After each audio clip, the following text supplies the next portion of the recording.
Super super से भी ऊपर. चलो शुरू करें. Yes, go ahead. Up to you. Over to you, Swati. Hi everyone. Today we are going to discuss about chapter 8 in Fakir. So, opening of this chapter where Baba Rudra along with his 3 dogs are started to walking on the beach. They have finished their dinner, chai and chilim, and they are slowly walking on the beach. The moon is very bright and the sky was clear. After a silent walk, Baba and Rudra, along with their dogs, sat on the dry sand. Then Baba started to recollect the past night conversation where Rudra asked Baba why mind does never stop chasing us away from the present moment. So Baba started to answer for this question, which was asked by Rudra past night. Baba said that we should never fight with the mind. And Baba has taken an example of a piece of coal which is burnt and kept in a hand. Baba said that you relate a thought with a piece of coal which is burnt and placed on your hand. So, what you are going to do? See, when a piece of coal is burnt and placed in our hand, it hurts us. Similarly, when the thought pops up, which is not serving us any good, it definitely hurts us. So, what is the immediate action we are supposed to do? The immediate action is to drop the thought. So, Baba says that as the burning coal starts burning the skin, immediately what does anyone do? Immediately we will just drop that piece of coal and immediately with a cloth or something we'll wipe out our hand so that anything left on the hand stops us burning. So Baba says that when a thought pops up which is not serving any good, we should immediately drop it as a burning coal placed in the hand. That is the immediate solution. So there are 3 steps that can be followed that usually happens. Either we can hold to a thought, or we can drop a thought, or else we can encourage a thought. This is what Baba says. So Baba says that this thought is compared to a burning coal. So as the burning coal is to be immediately removed from the hand, similarly we must drop the thought, otherwise it harms us. There is no use saying that this coal is hurting us, burning us without dropping it. See, that is foolishness. Similarly, we must also drop the thought. Without dropping it, holding on to the thought and saying that this thought is hurting us, or else this thought is making us day moody. There is no use complaining it without taking any action. So what Baba says is how we have to drop the thought. So what Baba says is we must divert ourselves from the thought by focusing on to the present moment, or else focusing on the breath, or else doing any chant. So these 3 steps can be followed. Any of these 3 steps can be followed to come out of this thought. And Baba also takes an example of 3 steps which I have said previously. So when a thought rises in our mind which is not serving any good, so one can take any of the 3 steps. Usually humans take any of the 3 steps. First is to drop, second is to fight with it, and third is to encourage. So for suppose I want to take an example. I'm going for an interview. I'm facing an interview. So immediately a thought popped up in my mind. That is, maybe I cannot answer properly and I feel nervousness. Maybe I may forget the answer. What happens if the interviewer asks a question which I cannot answer? Or else, will he pay me the amount which I demanded? So, keeping all these things in my mind, I'm getting nervousness. So, when that thought pops up, immediately what I have to do is I must drop the thought. By carrying this thought into the interview room, what happens is definitely it will affect my performance, even though I prepared well and having good communication skills and my academic are good. Even though my academics are good, my skills are good, I cannot do well by carrying this type of thought. So immediately what I have to do is I must drop the thought instead of holding it. And the second step is what Baba says is holding on to the thought. What happens? What is the harm that happens if I hold on to a thought? For suppose in my workplace, I had a little discussion or a little argument with my co-employee or a colleague. So instead of leaving that there in the college, I carried the thought to my home. I'm thinking about the thought. What happens? Slowly it disturbs me. Slowly that disturbances I will show on to my family members. Even though there is not necessary uh, the situation doesn't demand a fight also due to the disturbances which I carried in my mind that leads to a fight with my family members. So I will show all that uneasiness or else that thought effect to my family members and making them to suffer. So by holding on to a thought which is very unnecessary leads to all such type of consequences which are not at all necessary. I am hurting myself and thereby hurting my family members too. That is how holding on to a thought affects.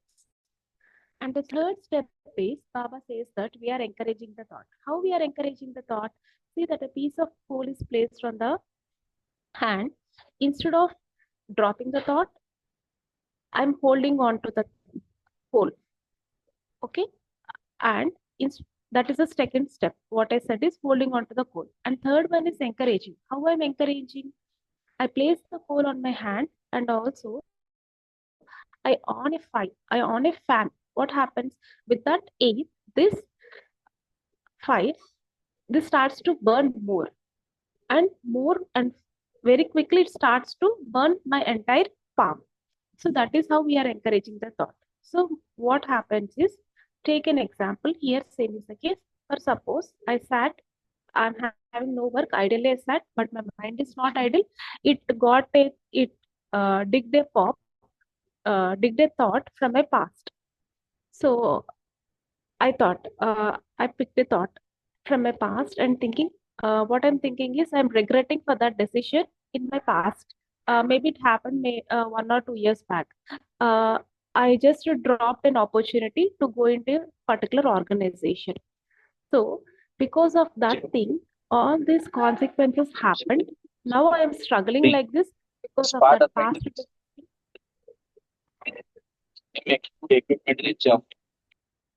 Excuse me.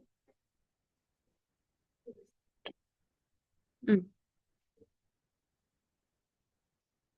So what I'm doing is, for a single thought, I'm adding all the unnecessary things around it. For suppose what I think is I left one opportunity. What I think is I'm the most unluckiest one. This happens to me every time. Why I lose the opportunities always? I'm not worthy enough. So I'm not meant to be lived. I'm not a good human. So like this, I add on everything. I started add on everything for missing one opportunity. So these things make me worst, and these things make me to lose my self confidence and make me to move into the depression. So this is how we are encouraging an unwanted thought. So what Baba says is we should not do all these three things. The immediate thing what we have to do is we must divert ourselves to the present moment. Or else, if you can't turn your mind to the present moment, focus on your breath, or else pick up a chant. Or else, if you can't do any of these things, please pick up a work and involve yourself in that work. For suppose you are pretty much interested in painting, so go with the painting. Or else you're pretty much interested in doing a music, in singing a song, go with it. So do whatever that helps you to divert from these unwanted thoughts. Either you hold or you fight or else you encourage. All these three things are going to harm us. And Baba says also to start meditating. So by meditating, what happens is we can bring our focus to the breath. So initially, Baba says that initially when we sit in the meditation, thoughts pop up continuously. Okay, the thoughts come thought, as the thought arises, you shift your focus to the breath. Again, thought comes, again shift, again shift. You try to do this again and again. So slowly, what happens is mind understands that she is not attracting to the thought which I am giving to her. So slowly, the mind sets to quiet down. So what happens is the frequency of the thoughts gets reduced. It doesn't mean that we doesn't have any thoughts. Thoughts rises, but the frequency of the thought reduces. It can be the reduction period can be from week to months. So maybe there can be a persons who are not having any thoughts from past 2 months too. So the frequency of the thought reduces drastically when one starts to meditate. But initially, everyone has to suffer with the thoughts and fight, dropping the thoughts and bringing back the focus to the breath. We have to do this. Go there, come here, go there, come here. This is an on and off. We have to move there and here. But eventually, what happens is slowly the mind starts to settle down, and slowly the thoughts frequency starts to drop. And Baba also says that what is the theme? Baba says that in this life, nothing is easy. So every meal, we have to work very hard for the every meal. Here, what does Baba indicates? What regarding the meal? Meal is nothing but we must. Our ultimate destination is to move to the oneness, cosmic oneness. So liberation. So in order to achieve that biggest oneness, what we have to do is we must work lot in order to remove these thoughts and move to that path. So Baba says nothing is easy. We must work very hard initially. Slowly, the mind stops playing its trick, and slowly we can gain the mastery over the mind. So this is our eighth chapter. Sailaja, over to you. Okay. Thank you, Swati. So, in short, it is very well explained. So, if I may add one more line to this, so burning furnace is equal to keeping right people around you. Okay, wrong people around you. If you have wrong people around you, the furnace keeps on burning like a fan switched on to the fire. It keeps on burning with more and more uh, fears. So it's the same thing when you don't keep right people with you, your furnace keeps on burning. The coal is put more and more because that is what is needed for them. Okay, they enjoy it. But what is actually needed for you depends upon how you choose your things. That is what Baba says. Everybody, just a minute. Yeah, that is what Baba says that either you chunk the piece of coal away or you fight with the coal holding on to it or the fan of burning piece of coal while you clutch at it. So it is us who choose wisely how do you want to release or go through the karma. Okay, the karma is really needed to go through, and how the go you want to go through is completely your choice. That is what he's saying, and he's suggesting to go through peaceful and calm surrender avoiding by avoiding thoughts that will not add up to your karma, because more than your deeds, thoughts create stronger karma. So yeah, suddenly, when you are in a traffic, and suddenly if you start screaming on a person, and the scream is over, you are going through the traffic and you suddenly say that I wish I hit him hard, I wish I go and stamp him, something like that we say, right? So all that creates even bigger karma. Why do they do this? Don't they have mind? Don't they have common sense? All this creates even greater karma than actually going and banging them. Okay, so that is why thoughts are to be very much carefully watched. So that is what we are here today, and we are closing it really quick today. Do you want to continue, Swati, to the ninth chapter, or shall we close it now? Yeah, which side of if you want to explore If that? you want to continue, we can continue to the ninth chapters. Okay, continue. Okay. Mm. Ninth chapter is very short, where only one point is mostly focused. So I will wrap it off very quickly. So in the ninth chapter, what happens is, as we always discussed, that Baba and Rudra used to visit villages. So similarly, in the ninth chapter also, they visited a village where people are busy with work. Rudra observed that most of the people in the village are working so hard. It is too noisy in the village. Um, so it is producing a lot of noise while working. Even though people are working too much, their work is producing a lot of sounds. Rudra observed that there is a stillness in the air there. So what Rudra closely observed is, even the people are working with a lot of noise, people are being in the present moment there. They are involved in their work such that they became one with the work. And also Rudra observed that children are playing with oneness. There are no boundaries among the children. They are playing with the concept of oneness. So, Rudra observed, apart from this noise, the stillness in the atmosphere made Rudra attracted to that village, and Rudra wanted to stay in that village with Baba forever. After some time, Baba usually what Baba does is when he visits a village, he enters the home and he cleanses the homes and auras of the people. Later on, when that work is done, both Rudra and Baba sat under a tree, where Baba started to explain Rudra that there are two things a human have to choose. That is, he had to work with calmness, or else he can work with restlessness.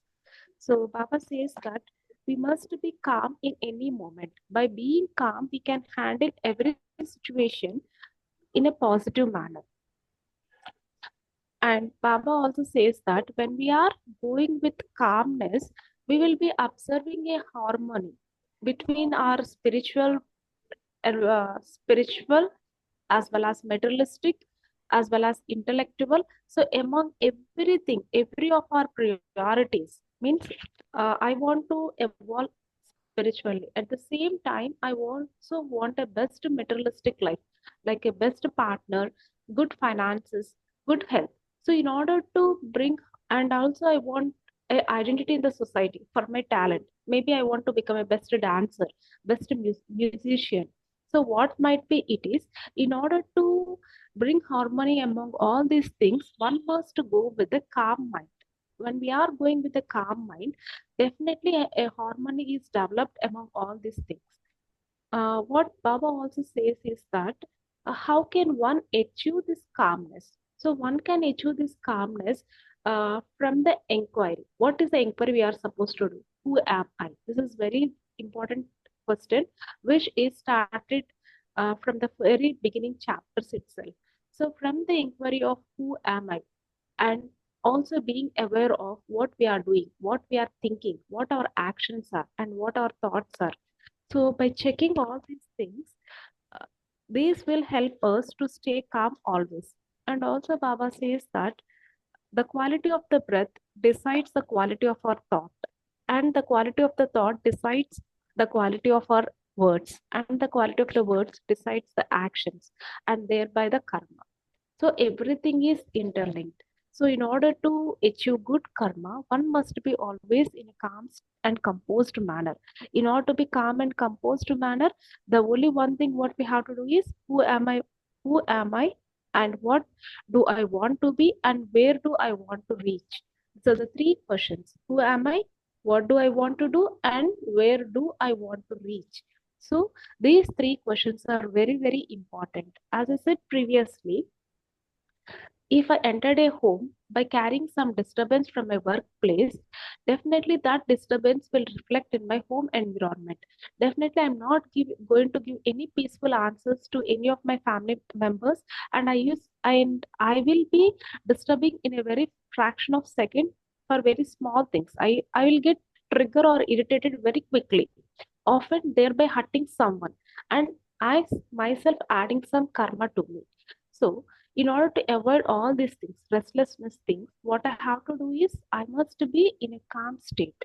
So, in order to attain calmness, one must meditate, one must always inquiry, one must always do inquiry about what I am, who am, who am I, what I'm supposed to do, and where I'm supposed to reach.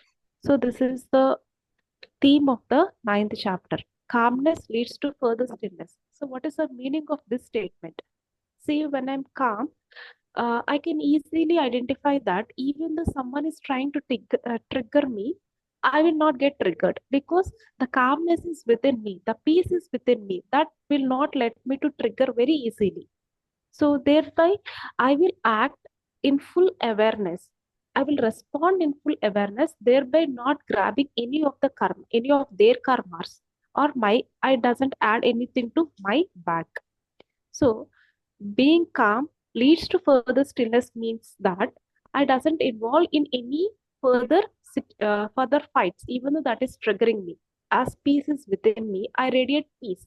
That doesn't let me to involve in further fights or disturbances. Similarly, restlessness leads to further chaos. See, we often observe this in our lives when we are tired or when we are disturbed with the thought. Immediately, we showcase that onto our family members because we don't know how to uh, remove it out. So what we do is the most of the people what they do is they will simply show it onto the family members, either children or the partner or the parents, thereby disturbing the entire environment and thereby adding more karma, and thereby we are getting disturbed more and more, which is going out of hands. So in order to avoid all these things, we must stay calm and composed, and we have to meditate and focus on the breath. As the quality of the breath improves, quality of the thought improves, thereby actions and words. Thank you, and over to you, Sailaja. Thank you so much, Smati. That is the lesson for today. And it is greatly said. I love this statement. The quality of your breath decides your quality of your. No, the quality of your breath decides your thought, and thought decides your deed, and deed decides your karma, right? Nice. Yes, Very yes, nice. Thank you. Thank you so much.